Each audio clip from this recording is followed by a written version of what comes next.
Welcome, everybody. Thanks for joining Dope People. Thank you to my co-hosts here. Thank you, DJ O. Peter, happy birthday. How you feeling today, man? I'm feeling good. My partner and I share the same birthday, so we had a good night and a good morning. She ordered some breakfast, so I'm feeling a little catered to. You know, you wake up with all those happy birthday texts, and you got to reply to them, and so I'm feeling good. A lot of people reaching out, a lot of energy coming in, positive vibes. Right on. Who buys breakfast if it's both of your birthdays? She did this time, and I guess I got dinner. It was a surprise. So. Okay, cool, man. Lulu, how you doing? I'm good. Hi from Mexico.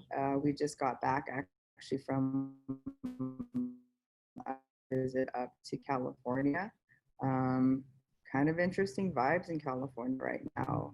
Also, a quick trip to Seattle. I went to my first COVID wedding, outdoor wedding in Snohomish for my brother. So also very strange. Happy couple, great they got married. But I probably suggest if anyone is trying to figure out if they want to do a wedding this year, just push it. Photos with masks. It's a very interesting time right now, but definitely processing some of the energy that's in the United States right now, especially during an election year. Kind of grateful to be back in Mexico. We're in a tiny little town in the hills of Mexico, central Mexico, called San Miguel, and it's nice. People are wearing masks. People, when you go into a store, they take your name, they take your phone number, they take your temperature, they give you hand sanitizer, and you have to wear a mask. When we went through the airport here in the small little, Leon airport, they had, thermal imaging cameras before you got through security to check for body temperature. So it's been really interesting to see this developing country, take initiative and do things in a way that I think would have been beneficial in the United States. So happy birthday. Good to be back. And yeah. Lulu. Yeah. Are there any Karens in Mexico that refuse to wear a mask at Walmart? There's this public humiliation Facebook group where if they do arrest you, they charge you like 2,500 pesos, and they have you in jail overnight. So they're taking it seriously. I mean, it's been kind of interesting when we first got here in the middle of the pandemic because my partner's grandfather passed away.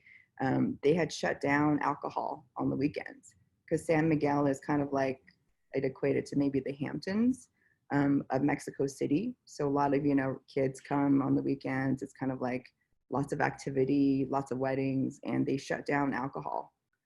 So I think that was a big deterrent of people coming in, partying, and spreading. So I think as of right now, there's like maybe like 70 cases here in San Miguel. But then it's kind of like the States, like, is there really testing that's happening, or what are you being tested with? So at least we feel really safe here. And maybe it's because I don't speak the language. I don't hear a lot of the stuff that's going on. So I'm kind of like, happy to be a little bit dumb and dumber here and just kind of go about and just kind of appreciate and process. So yeah, that's what's happening in Mexico. And I'm hoping one day we can do a Dope People episode out of here. So, and speaking of which, amazing women in cannabis, I want to, call out our featured guest today, Kieryn Wang from Almost Consulting, and she was previously on our episode for the InclusiveBase. So Kieran's been doing a lot of amazing things focused on professionals of color as well as for women in general. So how's it going in Seattle, Kieryn? Oh my goodness. I mean, you would think Seattle would be a little bit more responsible, but it's not. It's almost as irresponsible as, I mean, save for like maybe Florida or something, but Florida's on always right. Florida,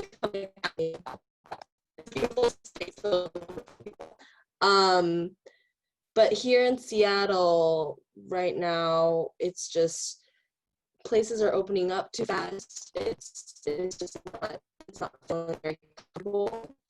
For example, the gyms are opening up, which even with, you know, super limited.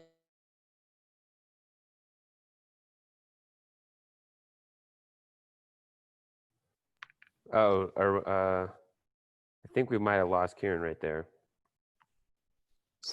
I don't know what is going on. I'm so sorry about that. Okay, so even with super limited, you know, places being opened and numbers of people being allowed inside, you know, like there are the people who like cover their, you know, faces like this, and it's, you know, that's not enough, obviously. And so, you know, it's just hard for people, I'm sure, you know, who are high risk or people who are like very anxious about going outside right now. I can only imagine, you know, what that experience is like.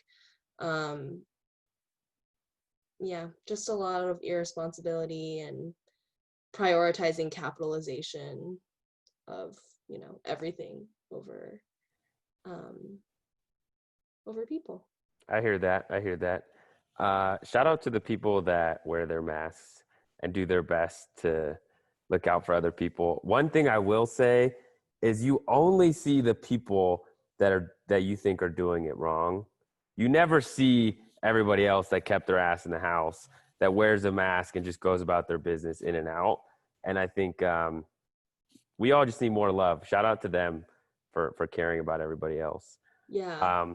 Peter, what else is happening in the world? I wanted to hit you guys with this news report coming out of New York, specifically Albany, New York. It has to do with the arrest rates and for marijuana possession. And it comes out to be 97% of the people arrested for cannabis last year in 2019 in the city of Albany, New York City, this Democratic capital, were Black, whereas the population of Albany is only 30% Black. So 30% of the population, 97% of the arrests. And what is supposed to be this liberal Democratic Mecca of New York. So just to give you some perspective on how things are not changing, and despite what they say, if anything, I feel like those numbers are getting worse than they've been in the past. Well, just a year and a half or maybe a year or two ago, there's this whole like big initiative, right? Where they kind of owned up to a lot of this. Yeah. And we're like, we're going to make a lot of big change. And now 97% of people, that's nuts. Yeah. It was 137 people total last year. I mean, so I guess that number may be down, but it's just ridiculous. They placate us by telling us, oh, we know that we've done wrong and we're going to change. And then nothing changes. So, I mean, it really comes down to all of us being more vigilant and speaking out continuously, despite what they may say. It's complete bullshit. Like I read that earlier and it's just like, it's unconscionable. It's just ridiculously, it just shows how there's all of this talk, this rhetoric about change. And then, you know, those same people complaining about protests are going too far, right? We've tried to do changes here, X, Y, and Z. And like, this is worse than ever. Yeah. Yeah. And that's just one sample of one city. So it shows that even in what's supposed to be that, like, Governor Cuomo has his whole semi-presidential campaign going on throughout all this. And just this last year, you have this absurd policing. Yeah. I mean, speaking of irresponsibility in Seattle, at least, like there was a case, I think it was like last Sunday, where a church of primarily white and white passing people gathered in Cal Anderson Park, which is just kind of like a field that's, you know, surrounded by a chain link fence. And so they were all in this like fenced in area, even though it was outdoors.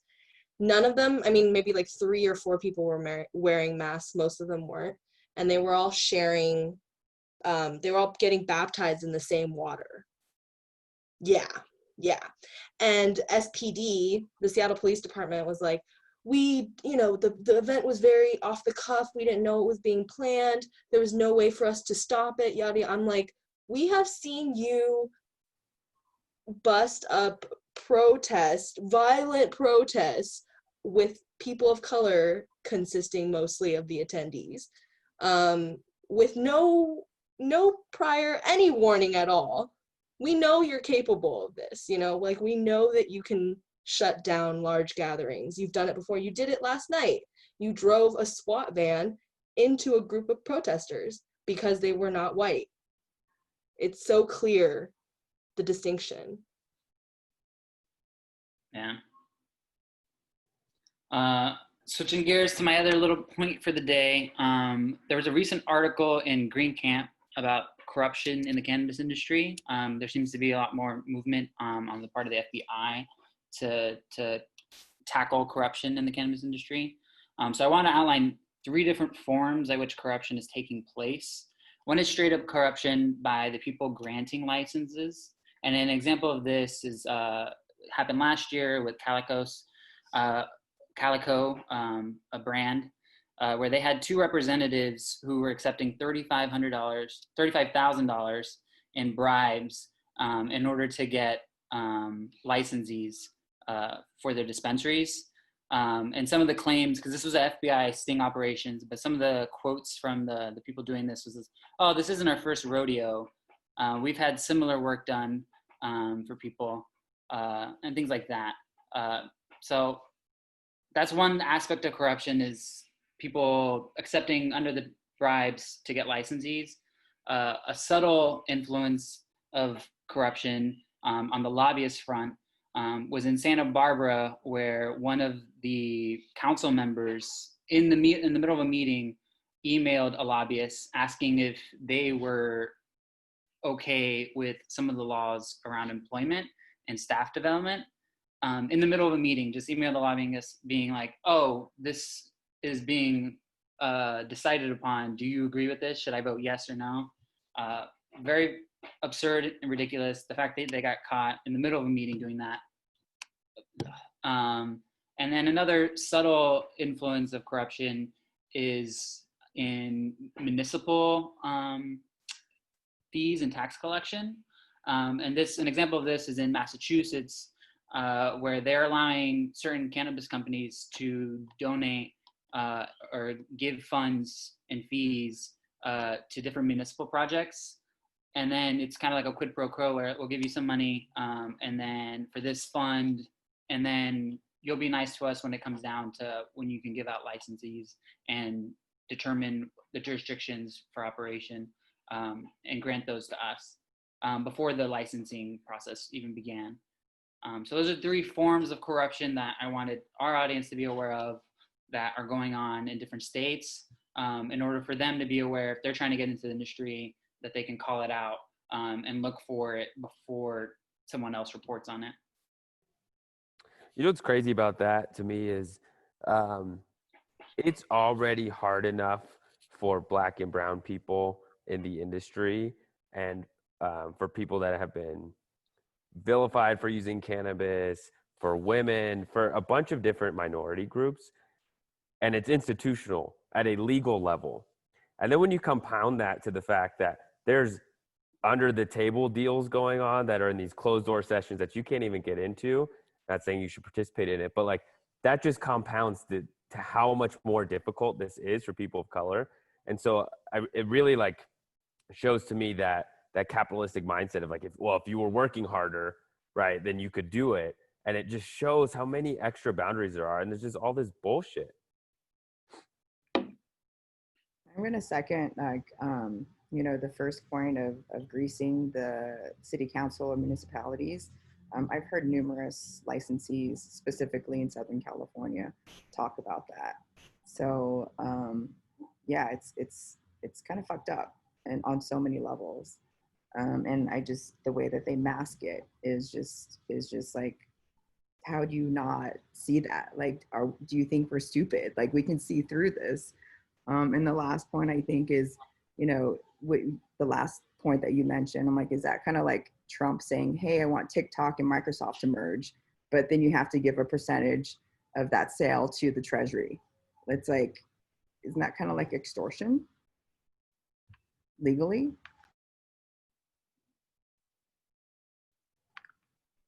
Maybe.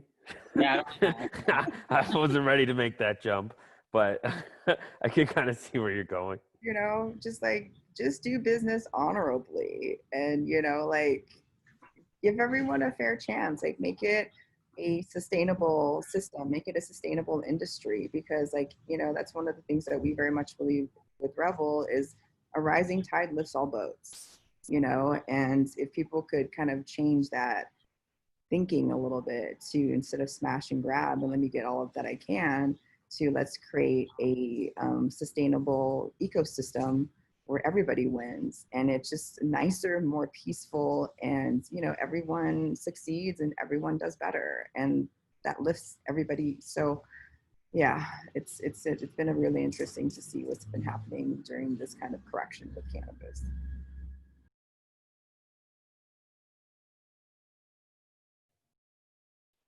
You got one more for us, Peter? yeah. The biggest news hitting our feeds this week, without a doubt, was the announcement by the Biden campaign of Kamala Harris for vice president. It's a big milestone for women and women of color, having our first major party ticket, having a woman of color on it. As far as what that represents for the party and politics in general, I will say that Kamala Harris is a sponsor of the MORES Act in the Senate, which represents one of the more progressive and restorative cannabis bills floating around right now. And she was down with Cory Booker's thing in 2018-ish too. So she's shown an interest in making the cannabis industry not only legal, but righting the wrongs. So I appreciate that.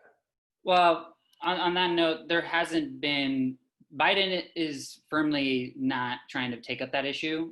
He said For sure. times in different venues, and whether she will push him towards that at any point. I feel like it's one of those things that they're kind of both just putting to the sidelines for the next couple of years or whatever. But yeah, we'll see what happens with that. I feel like she's going to push, because, I mean, after COVID, it's a really great way to bring in some revenue. And I think that follows parallel to what happened with the Great Depression, right? And ending prohibition for alcohol. So, you know, if she's, you know, being progressive about it, I think that's really a great position to take and kind of lead him towards that, because I think she's going to be doing some of that with Biden. And I'm just really excited to see a woman of color, you know, as an example that's being set on a large party ticket. I think there's, you know, last week, I'm sorry I wasn't here for the conversation with about misogyny and entitlement in the cannabis space. I think that was a really beautiful and powerful segment, and I applaud Libby and Liana for, you know, being vulnerable and telling their stories. And, you know, this week we really want to, you know, feature someone who has been really a big champion for women. Like, everything that she does is around women's voices and empowering females. So Kieran, we're really excited to have you on our show today and talking about all things that women can do to elevate and level up with financial health, with emotional health, with physical health. So, you know, I think this is a great segment and segue into things that women can do to empower ourselves, to empower each other. And we're really stoked to have you.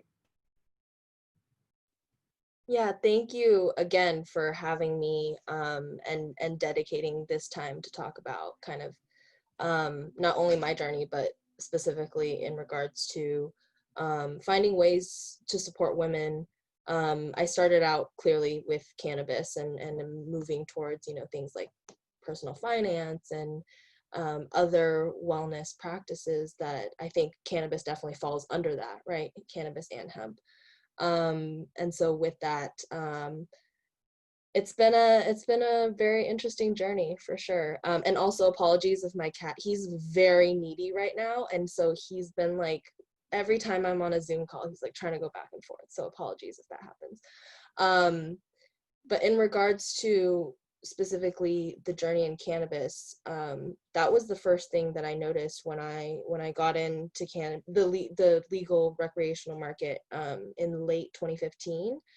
In, you know, just this lack of, I mean, still now, but especially then, this lack of, you know, addressing women's needs, women's health, you know, women's lifestyles, things like that, and incorporating this knowledge into that as a, you know, here's an option for you to incorporate this into your wellness journey. That here's an option for you to consider. Doesn't necessarily mean it's for everyone, but just like wine, just like, you know, any other sort of self-prescribed medication or self-prescribed, you know, wellness supplement or practice, activity, whatever it is, you know, it's an option that you can consider.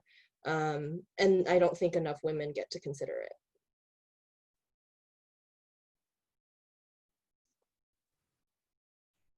You know, I love the fact that you're talking about all things wellness. And, you know, when I first saw you talking about financial wealth and financial health, I mean, that's something that really was really important for me, because that's the first time I've personally seen that grouped in with wellness. Because a lot of times when you think about wellness, it's like yoga and body, you know, spiritual. So I think that's really important. And, you know, coming from an Asian family where it was, and I can't speak for other groups, but coming from an Asian family where, you know, my mom made all of the money, but she always gave it to my father to deal with and to manage. That was a really important thing for me to kind of grow up and understand that that's not how I wanted to be.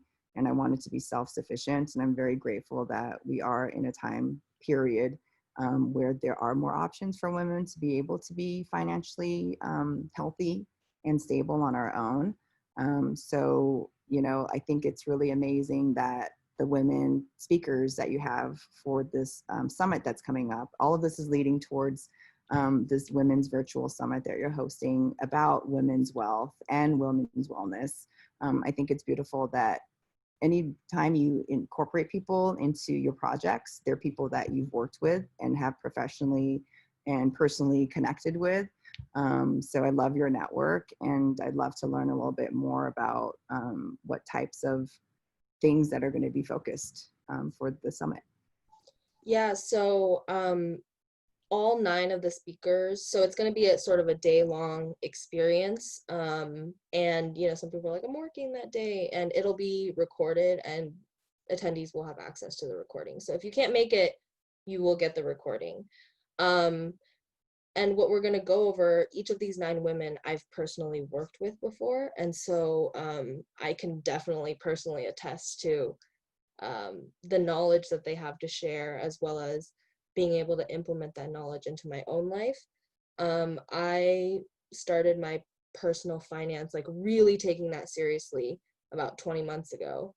And that the progress that has been made over the last like year and a half or so has been just incredible when you actually sit down and understand from this perspective, especially of being women and knowing that, you know, there are different boundaries and barriers and things like that when it comes to women in business and when women talk about money and all that stuff. So when I personally worked with some of these, you know, personal finance educators about financial literacy, about financial freedom, it's something that when you have that knowledge, when you have that empowerment, you are able to do all the things you want to do. If you want to, I mean, not right now, but like travel, right?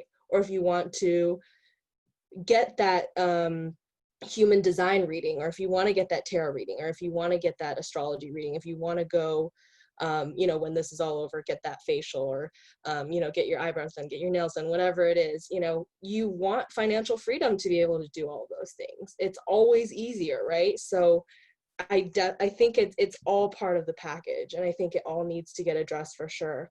And it's really interesting because I was looking at statistics and numbers and things like that, and young women are actually, and by young women, it's like the younger millennial, starting to gear towards the Gen Z women, they actually are more financially literate than some of the boomer women. I think the numbers are like, young women are 66% more likely to make those, like really take charge of those financial decisions as compared to boomer women, which is really interesting to see, because you would think that because they've been around for longer and have been able to accrue more knowledge that that they would have that knowledge, but the accessibility of it now, especially with, you know, Instagram, with social media, with TikTok. I know TikTok's actually a really big financial education platform.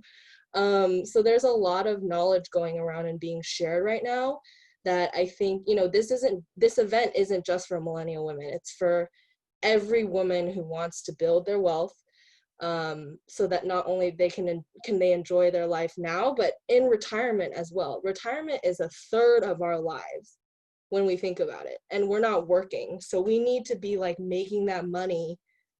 I want to have a really, really, really cush retirement life. I don't know about you. So, you know, kind of giving women the access to that knowledge is really, really important. Kush being the key word there. Yes, exactly. At the expense of potentially sounding ignorant, the, you know, like financial literacy and resources are kind of democratized now, to a large extent, where if you're curious about, I don't know, how to get a mortgage, you can read 20 blogs online. What do you think is different about women learning about their kind of financial wellness than men?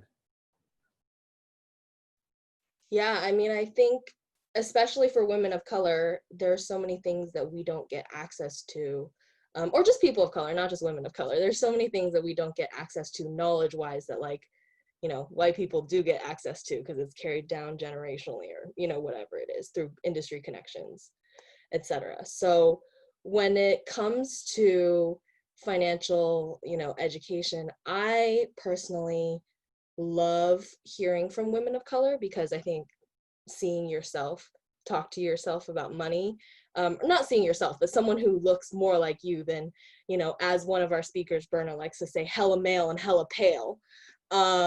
Like, she's like, that's what the financial world looks like. And so I want to bring that, you know, I'm a brown woman, and I want to bring that knowledge that I have. You know, she has how to speak to your immigrant parents about money, how to, you know, talk to your brown family about money, you know, specifically getting really specific in understanding like their cultural differences. There are so many nuances there. But on the flip side, I also think it's important to kind of like get some of those secrets from white people. You know what I mean? Like, they have trade secrets that we don't have, and we need to get that knowledge from them so that we can spread that wealth, you know, spread the knowledge. And, you know, I mean, a little bit of that, like, you know, everybody gets a slice of the pie, so that we all understand how we can make the most of our dollar, how we can, you know, not let inflation just eat up our wealth, right? Yeah, I think I can definitely relate to that. Like, you know, since I was in college, I've had like a little bit of money in the stock market, but only in the last 6 months have I made it a priority to ask my friends what they're invested in and just start that dialogue. Peter being one of the people I've talked to, where it's like, dude, we've been friends for years. We've both been trading just on our own, you know, but like, we're not talking about it. And so just starting that conversation amongst other people of color, I've already found to be very helpful and healthy. And it's just like, oh, more people like me sharing information, but also we need to, you know, go pick and pull some information from other people and then share it and hand it over. And that's what I really love about your conference. Well, one other thing that I think is really interesting for women too, that you're going to be talking on is salary negotiation. So I think that's a huge one. We already know that there is kind of a big pay gap across certain positions. So that's the first point, right? Is when you're, you know, talking about this new role, is that salary negotiation. And, you know, I'm kind of going through something right now, and sometimes it's hard to put a value on your skill set or what you're bringing to the table. So I think like that's really important as one of the first kind of hurdles in getting that, you know, wage gap closed.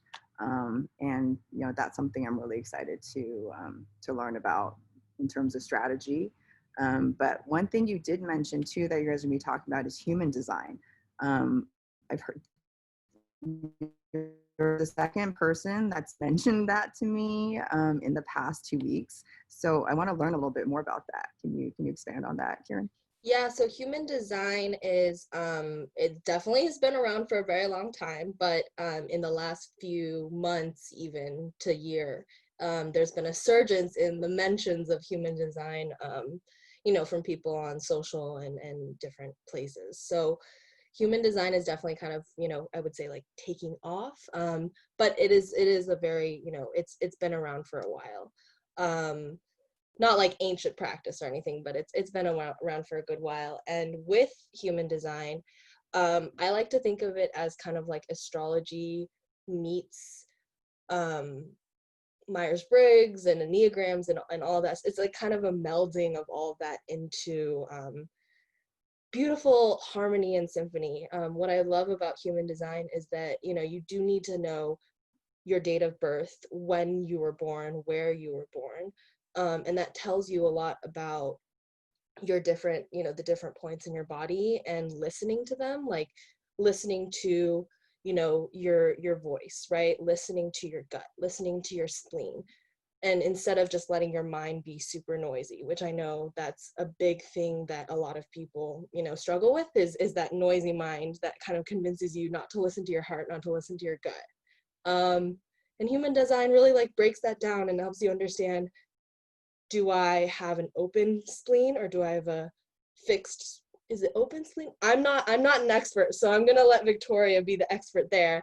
But you know, having that and understanding that and reading your chart, it's fascinating.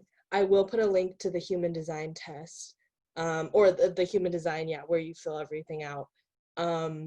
But yeah, Victoria's gonna go into that and break it all down, and it's fascinating to me because clearly I don't understand like everything just yet. But yeah, it's very it's new to me, and it's going to be, I think, a very integral part of my wellness practice. So Heather C, she just asked a question about where do I take that human design test, and Kieran's gotcha. Oh, on the financial literacy point, I would want to ask, what resources do you use or advise? Are there like any Excel spreadsheets that you use for budgeting, or do you use Mint or some other like fintech apps? Yeah, so I actually I follow a lot of people on Instagram, and I use a kind of combination of different like spreadsheets and you know, like money party like steps and things like that. So what I do, and I can definitely put it into like a little Google Drive folder and share it out if we do like a resources blast or something like that. Yeah, I can definitely put that all. I should have been way more prepared with like all of this ready, and then I could just send it out to you all, but I will post event, and then hopefully we can get that out to everyone. Oh my gosh, my cat is like, sorry.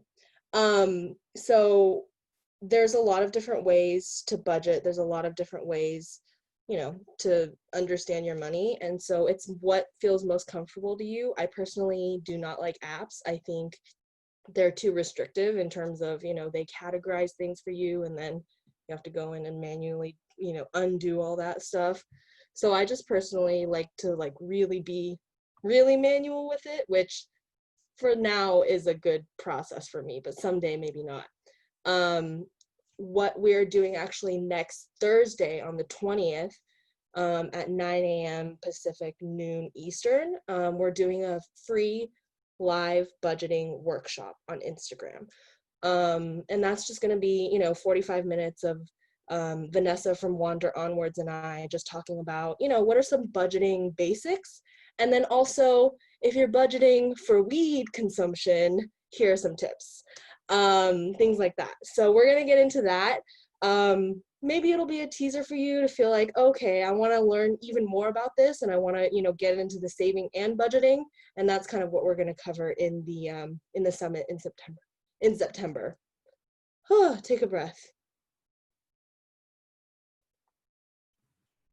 And I think there's one more thing that I'm really excited about that's part of your program is networking. Now that we are more isolated, for us, even as, events group, and part of the things that we love doing is connecting people and networking with people.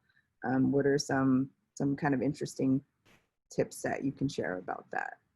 Yeah, so Alicia is going to be going over, she spoke at an event, an in-person event when those were a thing, where she really broke down, in terms of all the different facets of not only in-person, but digital networking, platforms to think about, not only just LinkedIn, right? But there are other options out there, as well as, thinking about, how am I doing this outreach? Am I doing it correctly? What's the etiquette here, right? All of that stuff. And especially now that we're doing most of our networking virtually, that's definitely going to be the focus is, making sure if you're on LinkedIn or if you're sending a cold email or if you're DMing someone, what's the right etiquette there, and how are you going to maximize this relationship rather than just like a, hey, awkward, and then they never respond, right? Yeah, I think in terms of kind of like, I guess I'll call it digital networking, which we still did before COVID, right? Sending follow-up emails and adding to LinkedIn.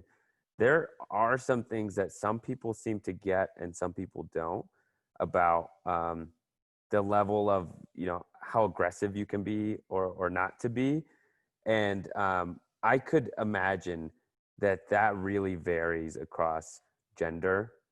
And I could totally imagine why that would be a difficult thing to have, and having that training and just getting reassured that, like, yeah, you can send them a follow-up in like 2 days. Don't feel like you're wasting their time or you're bugging them. You know what I mean? I think that is a really, really important element. Yeah, definitely part of that behavioral mindset when it comes to the workplace of like, am I coming off as naggy as a woman? Like that kind of thing. And having to just navigate that. Whereas, it's just so interesting the way just, society allows these certain structures where men are just like, let's talk about money. I made, 20,000 last week. What about you? And the women are like, should I ask her what she gets paid? Is that rude? Should I do, and then just having that hesitation. We're trying to get rid of that, trying to get rid of the hesitation. Let's talk to each other more. I still have that. I still struggle with asking my friends like, okay, I'm charging this. What are you charging? Which should be a really easy conversation. And especially since we have this concept of rising tide lifts all boats, let's have that conversation so that we can all get paid fairly. Yeah, this makes me think of, we had an episode a couple weeks ago, many weeks ago, but we talked about kind of white people wanting to be allies to what's going on in the world. And Lulu will tell you that I hate that word, and I hate when they come at me like that. But I do appreciate the mindset. Like, you want to be helpful, and I can get down with that if it's genuine. Changing my perspective here, I'm a male that has a level of privilege just by the way that I was born. So you're having a conference about helping empower women. How could I, as a male or other males, actually start to course correct our bias right? Let's say using that last example of like, this person wasn't aggressive enough getting my attention, right? Like, how can I learn where my bias is maybe holding women back that I'm not intentionally trying to? I mean, first things first is share your salaries. Share your salaries with the women on your team, your colleagues, your friends, and then especially white women for women of color as well. Share your salaries, because I guarantee you they're very likely not going to be the same. And so thinking about that, making sure everyone knows that that knowledge is accessible. Talking about money is not unprofessional. It's not. Even though, you know, society is like, yes, it is, it's not. So we need to kind of break through that barrier and make it more accessible, relatable, easy to talk about, instead of, you know, just like this only, you know, boys club or whatever you want to call it. And I think also, you know, inviting girls to the boys club, or, you know, when you're having these conversations with your guys and, you know, your partners are there, or your cousins are there, your sisters are there, like bring them into the conversation too, and, you know, ask them their opinion, and just start incorporating conversations with the folks or the women around you. Yeah, Screw the exactly. boys club. I'm trying to start my own club. Yeah, You guys are all just like, invited.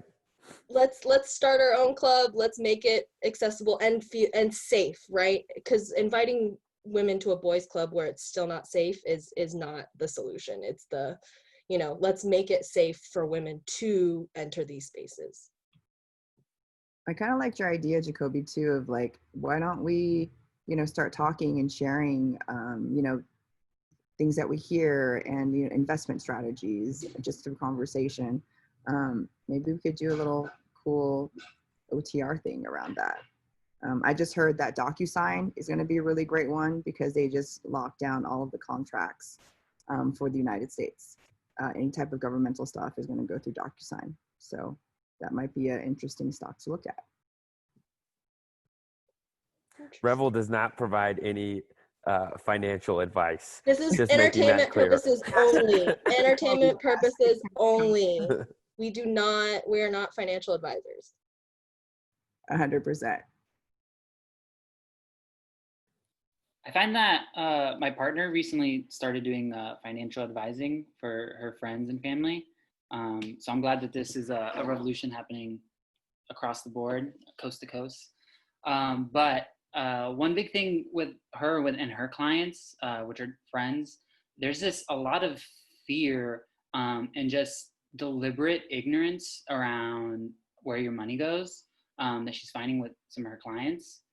And what it does is it kind of leads people into this paycheck to paycheck mentality. And I was wondering if you could comment on, like, how do you encourage more self-awareness and people diving into that fear around their money? Because with my partner, what she does is she'll kind of just ask them a million questions, and they kind of just all go through it. And then she'll paint the picture for them in a different consultation about what their history like and what their patterns are. Yeah, I mean, money is not just a, you know, knowledge thing. It's definitely a mindset thing as well. Like, mindset is such a big part of money. Having that, you know, childhood, you know, if you didn't have parents who like dealt with money very well or talked about it very much, that definitely carries through, right? So addressing that and making sure, you know, I definitely had this like avoidance tactic around money, right? If I don't look at my bank account and I spend money, like, it'll be fine. Not fine. So, you know, making sure that we work through that, you know, avoidance mindset, as well as thinking about, you know, giving you the tools and then showing you how to use the tools. Because giving you the tools is great, but like, let's sit down together and actually work through this, right? And let's, you know, make this accessible. Let's make this comfortable. Let's not make this scary. And that's why a lot of these women that are speaking, like, they're just, the way they talk about money, it's not like lingo and scary stuff. It's like, here's what it is. Let me break it down as far down as it can go. and help you understand, you know, a starting point, right? And then the accountability part is really important as well. You know, having someone to a money buddy, your partner, whoever it is, you know, having that accountability is so helpful to say, oh yeah, you know, someone else is making sure that I do this, so I should probably stay on top of it. And then it kind of becomes your own accountability. Yeah, I think the math part of money is, well, I'm a math major, so maybe I'm biased, but the math part is not that hard.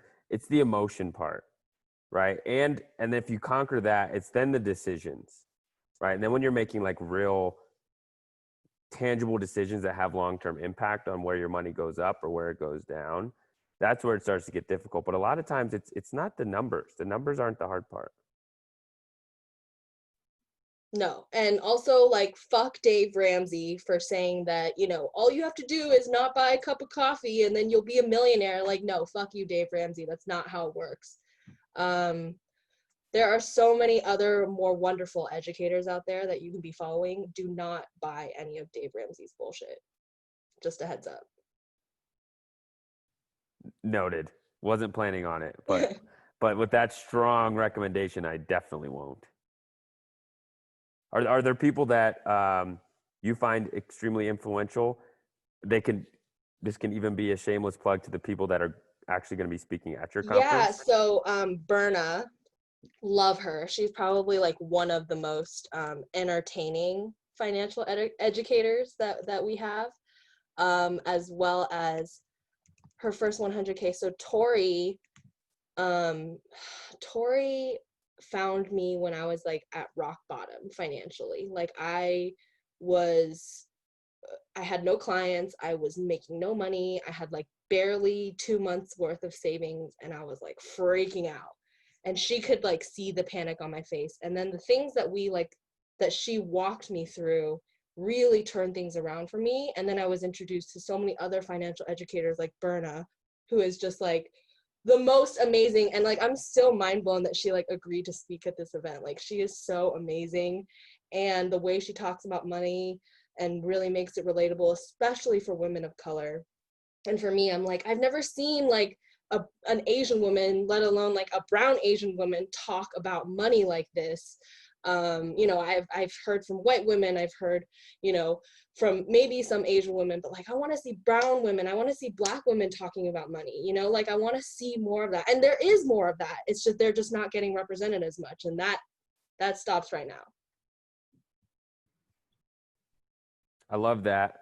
And I love how, you know, at Revel, that's been one of our biggest initiatives, is just representation of people that are all throughout the industry, amazing, doing great things, have a lot of good stuff to say, but people just don't see them. They're not finding them. So can we put them on you know, in the limelight?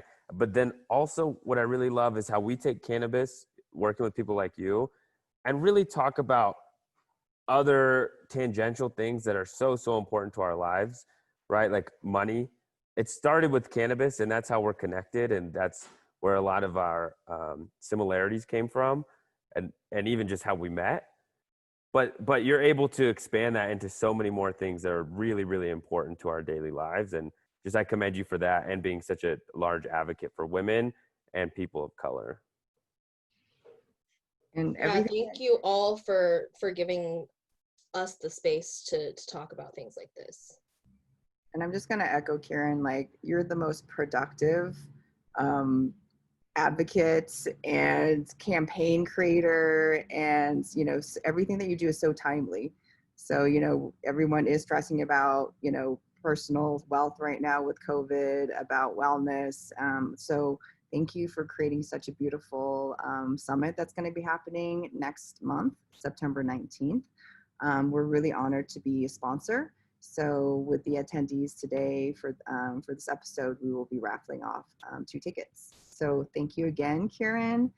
Thank you everyone for giving us your time this Friday. Next week, we're really excited to be talking to Jacarius Donaldson, a social equity holder from San Francisco, and how he went from a dishwasher to CEO of a cannabis company. So come back next week, and we're excited to talk more. Have a beautiful weekend, everyone. Thank you, Kieran.